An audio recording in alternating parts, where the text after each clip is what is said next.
Hello, my name is Benjamin Hart. I'm an American attorney and the Managing Director of Integrity Legal here in Bangkok, Thailand. As the title of this video suggests, we're discussing overstay here in the Kingdom of Thailand. And while we've discussed overstay in many contexts in the past on this channel, this context is specific. It's overstay in the context of having an expired visa. Overstay is by definition an expired visa. Overstay on an expired passport. This can pose substantial issues for people that are in the country for a prolonged or short period of time in overstay and their visa has expired. What am I talking about? Well, once a person goes into overstay, it's been our experience, especially long-time overstayers, once they go into overstay, it's really kind of hard to get out of that spiral.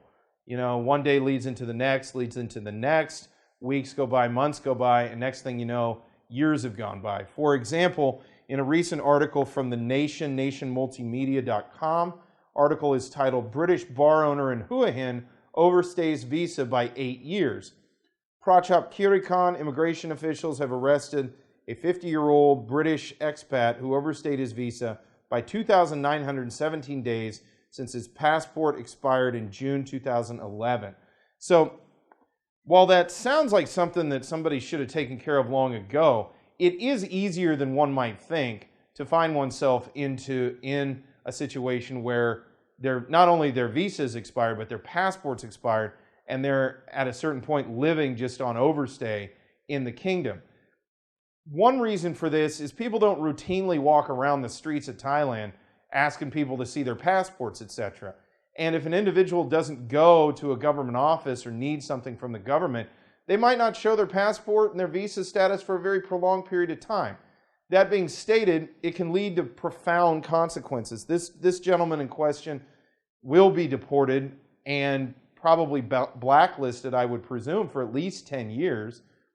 I don't know if this warrants a lifetime blacklisting, but difficult to say.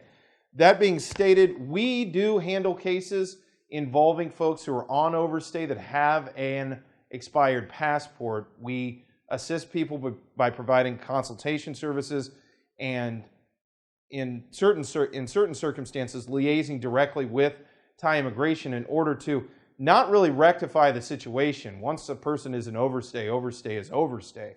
But to go ahead and possibly expedite their removal from Thailand, get them out of the kingdom without a prolonged detention. For example, in this gentleman's situation, he will probably be in detention for a fairly prolonged period of time, if for no other reason than to get a new passport, and then to go ahead and process that passport through the immigration system in order to subsequently deport him. So for this reason, the expediting or the facilitation of smoother processing with respect to Thai immigration can be a real benefit because it can mean not being detained as long as one might otherwise have been detained without assistance. So we do from time to time assist people who are on overstay here in the kingdom. That being stated, if you are on overstay, it's definitely a good idea to contact a legal professional in order to ascertain one's options, understand what needs to be done in order to get right with the immigration system, get oneself back into legal status, probably outside of the Kingdom of Thailand.